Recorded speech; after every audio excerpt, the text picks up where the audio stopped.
La siesta del martes. El tren salió del trepidante corredor de rocas bermejas. Penetró en las plantaciones de banano, simétricas e interminables, y el aire se hizo húmedo y no se volvió a sentir la brisa del mar. Una humareda sofocante entró por la ventanilla del vagón. En el estrecho camino paralelo a la vía férrea había carretas de huellas cargadas de racimos verdes. Al otro lado del camino, en intempestivos espacios sin sembrar, había oficinas con ventiladores eléctricos, campamentos de ladrillos rojos y residencias con sillas y mesitas blancas en las terrazas entre palmeras y rosales polvorientos. Eran las 11 de la mañana y aún no había empezado el calor. «Es mejor que subas el vidrio», dijo la mujer. «El pelo se te va a llenar de carbón». La niña trató de hacerlo, pero la persiana estaba bloqueada por óxido. Eran los únicos pasajeros en el escueto vagón de tercera clase. Como el humo de la locomotora siguió entrando por la ventanilla, la niña abandonó el puesto y puso en su lugar los únicos objetos que llevaba: una bolsa de material plástico con cosas de comer y un ramo de flores envuelto en papel de periódicos. Se sentó en el asiento opuesto, alejada de la ventanilla, de frente a su madre. Ambas guardaban un luto riguroso y pobre. La niña tenía 12 años y era la primera vez que viajaba. La mujer parecía demasiado vieja para ser su madre, a causa de las venas azules en los párpados y del cuerpo pequeño, blando y sin formas, en un traje cortado como una sotana. Viajaba con la columna vertebral firmemente apoyada contra el espaldar del asiento, sosteniendo en el regazo con ambas manos una cartera de charol desconchado. Tenía la serenidad escrupulosa de la gente acostumbrada a la pobreza. A las 12 había empezado el calor. El tren se detuvo 10 minutos en una estación sin pueblo para abastecerse de agua. Afuera, en el misterioso silencio de las plantaciones, la sombra tenía un aspecto limpio, pero el aire estancado dentro del vagón olía a cuero sin curtir. El tren no volvió a acelerar, se detuvo en 2 pueblos iguales, con casas de maderas pintadas de colores vivos. La mujer inclinó la cabeza y se hundió en el sopor. La niña se quitó los zapatos, después fue a los servicios sanitarios a poner agua en el ramo de flores muertas. Cuando volvió al asiento, la madre le esperaba para comer. Le dio un pedazo de queso, medio bollo de maíz y una galleta dulce, y sacó para ella de la bolsa de material plástico una ración igual. Mientras comían, el tren atravesó muy despacio un puente de hierro y pasó de largo por un pueblo igual a los anteriores, solo que en este había una multitud en la plaza.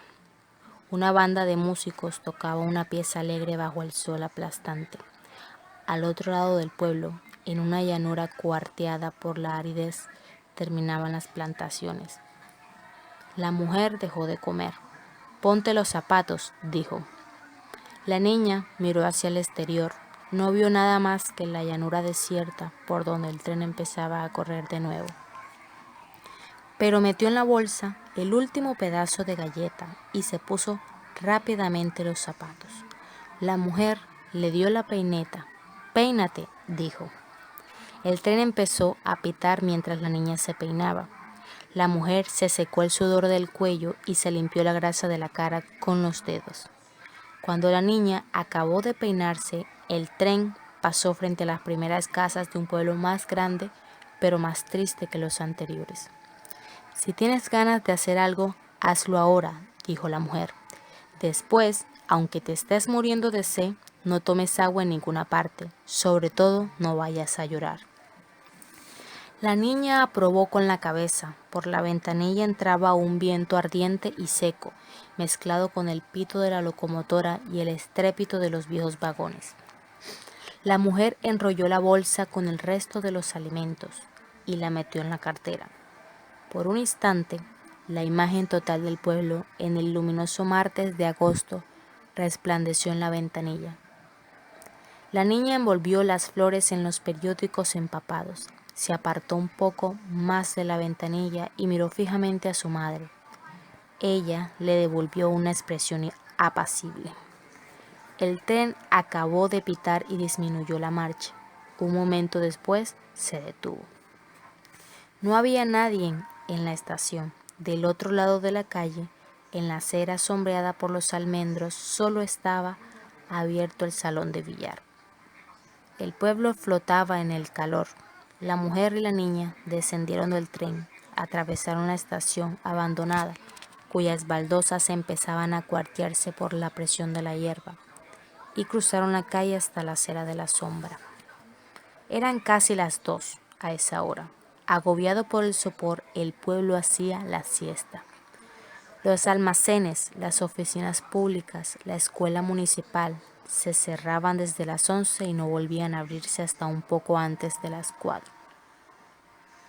Cuando pasaba el tren de regreso, solo permanecían abiertos el hotel frente a la estación, su cantina y su salón de billar, y la oficina del telégrafo a un lado de la plaza. Las casas, en su mayoría construidas sobre el modelo de la compañía bananera, tenían las puertas cerradas por dentro y las persianas bajas. En algunas hacía tanto calor que sus habitantes almorzaban en el patio. Otros recostaban un asiento a la sombra de los almendros y hacían la siesta sentados en plena calle. Buscando siempre la protección de los almendros, la mujer y la niña penetraron en el pueblo sin perturbar la siesta. Fueron directamente a la casa cural. La mujer raspó con la uña la red metálica de la puerta, esperó un instante y volvió a llamar. En el interior zumbaba un ventilador eléctrico. No se oyeron los pasos, se oyó apenas el leve crujido de una puerta y enseguida una voz cautelosa muy cerca de la red metálica. ¿Quién es? La mujer trató de ver a través de la red metálica. Necesito al padre, dijo. Ahora está durmiendo. Es urgente, insistió la mujer. Su voz tenía una tenacidad reposada. La puerta se entreabrió sin ruido y apareció una mujer madura y regordeta, de cutis muy pálido y cabellos color hierro. Los ojos parecían demasiado pequeños detrás de los gruesos cristales de los lentes. Sigan, dijo, y acabó de abrir la puerta. Entraron en una sala impregnada de un viejo olor de flores. La mujer de la casa las condujo hasta un escaño de madera y les hizo señas de que se sentaran. La niña lo hizo, pero su madre permaneció de pie, absorta, con la cartera apretada en las 2 manos. No se percibía ningún ruido detrás del ventilador eléctrico. La mujer de la casa apareció en la puerta del fondo. Dice que vuelvan después de las 3, dijo en voz muy baja. Se acostó hace 5 minutos. El tren se va a las 3:30, dijo la mujer. Fue una réplica breve y segura, pero la voz seguía siendo apacible, con muchos matices. La mujer de la casa sonrió por primera vez. Bueno, dijo. Cuando la puerta del fondo volvió a cerrarse, la mujer se sentó junto a su hija. La angosta sala de espera era pobre, ordenada y limpia. Al otro lado de una baranda de madera que dividía la habitación había una mesa de trabajo, sencilla, con un tapete de hule y encima de la mesa una máquina de escribir primitiva junto a un vaso con flores. Detrás estaban los archivos parroquiales. Se notaba que era un despacho arreglado por una mujer soltera. La puerta del fondo se abrió y esta vez apareció el sacerdote limpiando los lentes con un pañuelo. Solo cuando se los puso pareció evidente que era hermano de la mujer que había abierto la puerta.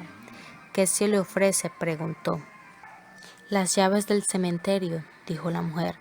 La niña estaba sentada con las flores en el regazo y los pies cruzados bajo el escaño. El sacerdote la miró, después miró a la mujer y después, a través de la red metálica de la ventana, el cielo brillante y sin nubes. Con este calor, dijo, han podido esperar a que bajara el sol. La mujer movió la cabeza en silencio. El sacerdote pasó del otro lado de la baranda. Extrajo del armario un cuaderno forrado de hule, un plumero de palo y un tintero, y se sentó a la mesa. El pelo que le faltaba en la cabeza le sobraba en las manos. ¿Qué tumba van a visitar?, preguntó. La de Carlos Centeno, dijo la mujer. ¿Quién? Carlos Centeno, repitió la mujer. El padre siguió sin entender. Es el ladrón que mataron aquí la semana pasada, dijo la mujer en el mismo tono. Yo soy su madre. El sacerdote la escrutó. Ella lo miró fijamente con un dominio reposado, y el padre se ruborizó. Bajó la cabeza para escribir. A medida que llenaba la hoja, pedía a la mujer los datos de su identidad, y ella respondía sin vacilación, con detalles precisos como si estuviera leyendo. El padre empezó a sudar. La niña se desabotonó la trabilla del zapato izquierdo, se descalzó en talón y lo apoyó en el contrafuerte. Hizo lo mismo con el derecho. Todo había empezado el lunes de la semana pasada anterior.